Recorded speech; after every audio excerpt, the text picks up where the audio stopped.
आलू की खेती करते समय किन गलतियों से उपज में कमी आती है और इसको कैसे सुधारा जा सकता है, आइए जानेंगे इस वीडियो में।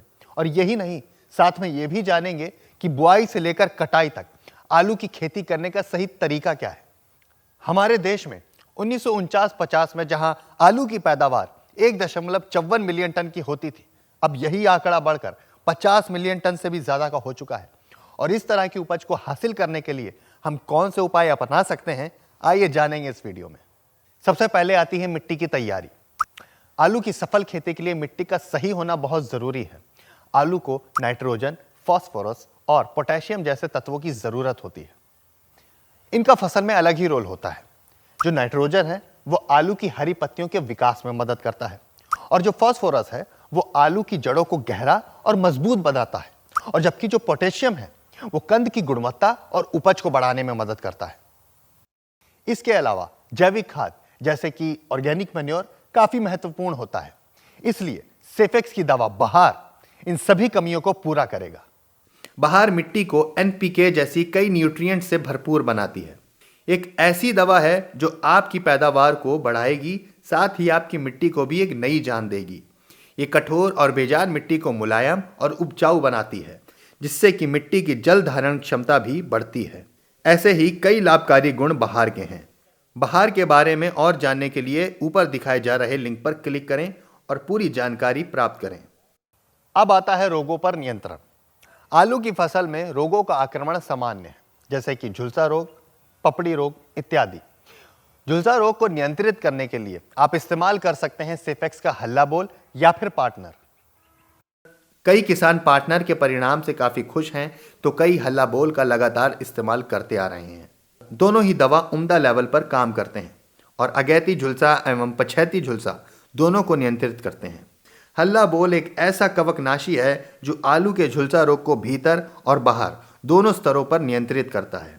एक तरफ ये पौधों के तनों और पत्तियों के अंदर में जाकर फंगस को खत्म करता है, वहीं दूसरी तरफ झुलसा रोगों का मुकाबला करता है। हल्ला बोल लंबे समय तक प्रभावी सुरक्षा भी प्रदान करता है, जबकि पार्टनर पौधों में आसानी से अवशोषित होकर पूरे पौधे में फैल जाता है। ये फंगस के विकास को रोकता है और उसका विनाश कर देता है। इन दवाओं का उपयोग करने के लिए आप किसी भी कीटनाशी विक्रेता बंधुओं से जाकर इन्हें खरीद सकते हैं। दूसरी बीमारी है ब्लैक स्कर्फ। आलू में ब्लैक स्कर्फ या फिर चेचक रोग एक बड़ी समस्या है। ये आलू की सतह पर काले धब्बे छोड़ देता है, जिसकी वजह से आलू के दाम बाजार में कम हो जाते हैं।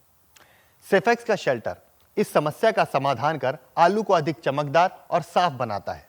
शेल्टर से उपचारित आलू अधिक चमकदार, साफ और धब्बों से मुक्त होते हैं, जिससे कि कम लागत में अधिक मुनाफा होता है। अब जानते हैं सिंचाई की महत्वता के बारे में।